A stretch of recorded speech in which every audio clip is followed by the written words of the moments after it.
ಈ 35 ದಿವಸದಲ್ಲಿ ಸಾಧಿಸಿದ್ದಾದ್ರೂ ಏನು ಪ್ರಜ್ವಲ್ ರೇವಣ್ಣ? ಕುಟುಂಬದ ಮರ್ಯಾದೆನೂ ಕಳ್ಕೊಂಡಾಯಿತು, ತನ್ನ ತಂದೆನೇ ಜೈಲಿಗೆ ಕಳಿಸ್ಬಿಟ್ಟು ಈತ ಹಂಗೇರಿನಲ್ಲೋ ಜರ್ಮನಿಲೋ ಕೂತ್ಕೊಂಡು ಆರಾಮಾಗಿ ಆ ಪಾಸ್ಪೋರ್ಟ್ನ ಮಿಸ್ಯೂಸ್ ಮಾಡ್ಕೊಂಡು ಎಲ್ಲೋ ಓಡೋಕೆ ತಲೆ ಮರೆಸ್ಕೊಂಡು ಕೂತ್ಕೊಂಡೆ. ತನಿಖೆಗೆ ಸಹಕಾರವನ್ನು ನೀಡಿದರೆ ಅವರಪ್ಪ ರೇವಣ್ಣ ಜೈಲಿಗೆ ಹೋಗುವಂಥ ಪ್ರಸಂಗ ಬರ್ತಿರ್ಲಿಲ್ಲ.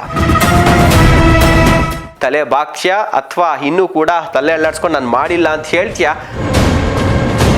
ಪ್ರಜ್ವಲ್ ರೇವಣ್ಣ ಮೇಲೂ ಕೂಡ ಇನ್ನೂ ಕೇಸ್ಗಳ ಸಂಖ್ಯೆ ಹೆಚ್ಚಾಗುತ್ತೆ.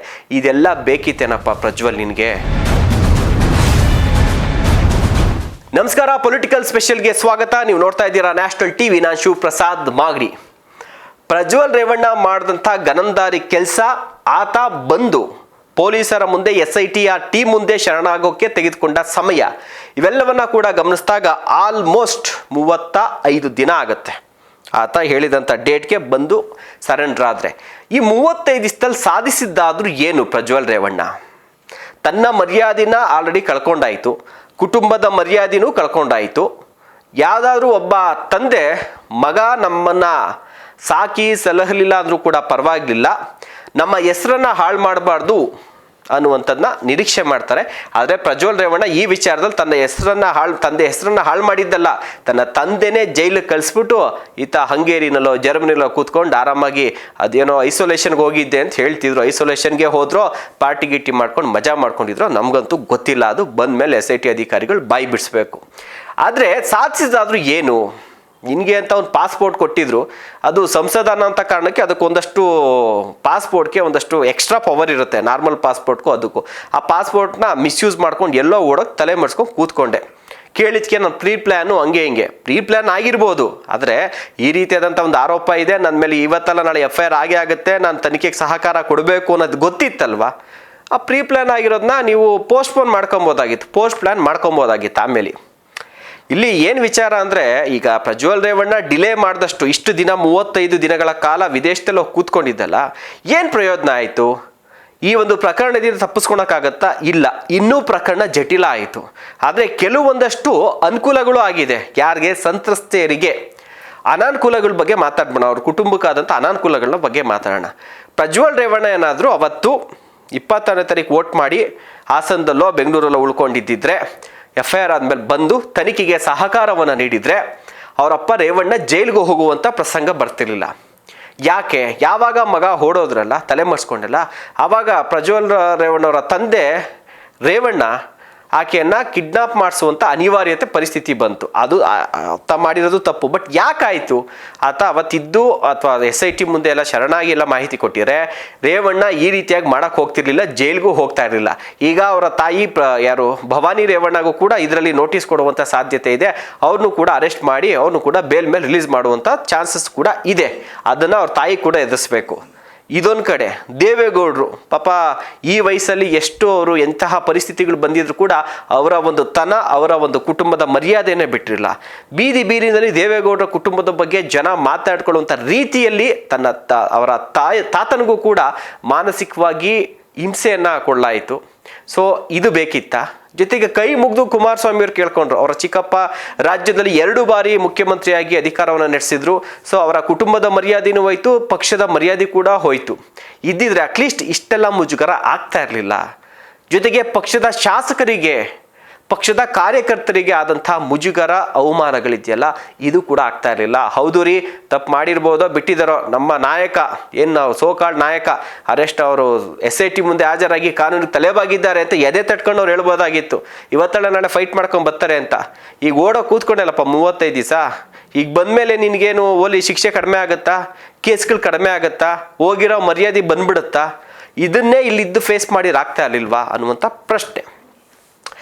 ಏನಪ್ಪ ಅನುಕೂಲಗಳು ಹೆಂಗಾಯಿತು?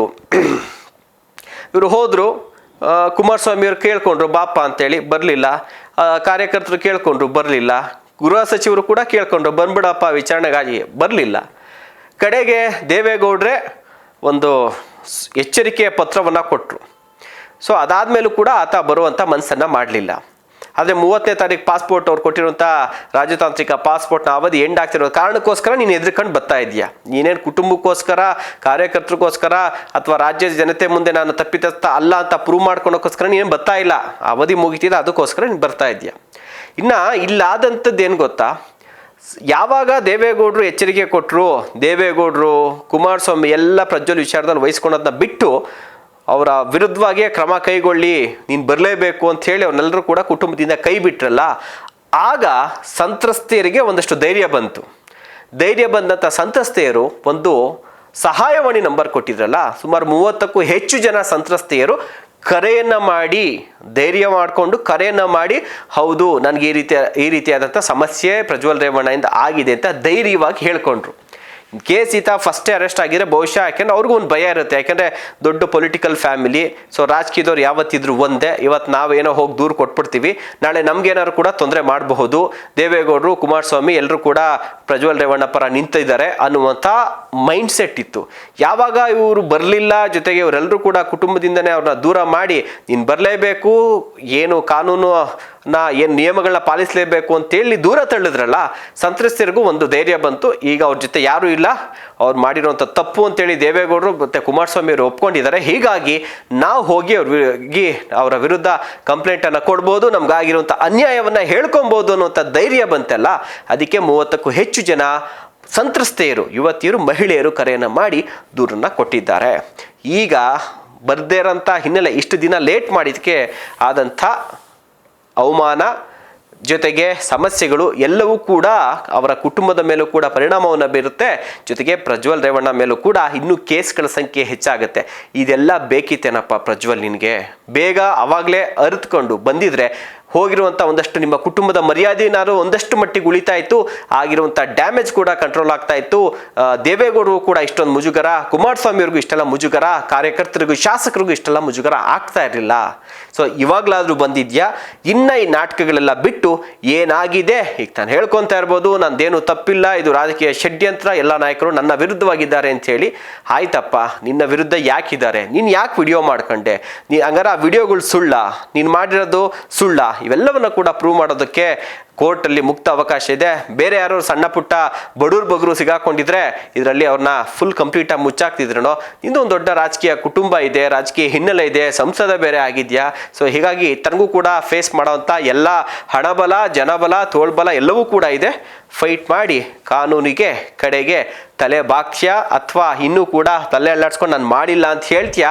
ನೋಡೋಣ ಯಾವ ರೀತಿಯಾಗಿ ವಿಚಾರಣೆ ನಡೆಯುತ್ತೆ, ಮುಂದೆ ಏನೇನು ಹೈಡ್ರಾಮಾಗಳಾಗುತ್ತೆ, ಇದರಲ್ಲಿ ಹೊಸದಾಗಿ ಇನ್ಯಾರು ಕೂಡ ಬರ್ತಾರಾ ಅಥವಾ ಇನ್ನೂ ಹೆಚ್ಚಿನ ವಿಡಿಯೋಗಳ ಬಗ್ಗೆ ಏನಾದ್ರು ಕೂಡ ಮಾಹಿತಿಯನ್ನು ಕೊಡ್ತಾರಾ, ತಾನು ಮಾಡಿರುವಂಥ ತಪ್ಪನ್ನು ಒಪ್ಕೊಂಡು ಮಹಿಳೆಯರ ರಾಜ್ಯದ ಕ್ಷಮೆಯನ್ನು ಪ್ರಜ್ವಲ್ ರೇವಣ್ಣ ಕೇಳ್ತಾರಾ. ನೋಡೋಣ. ನಮಸ್ಕಾರ.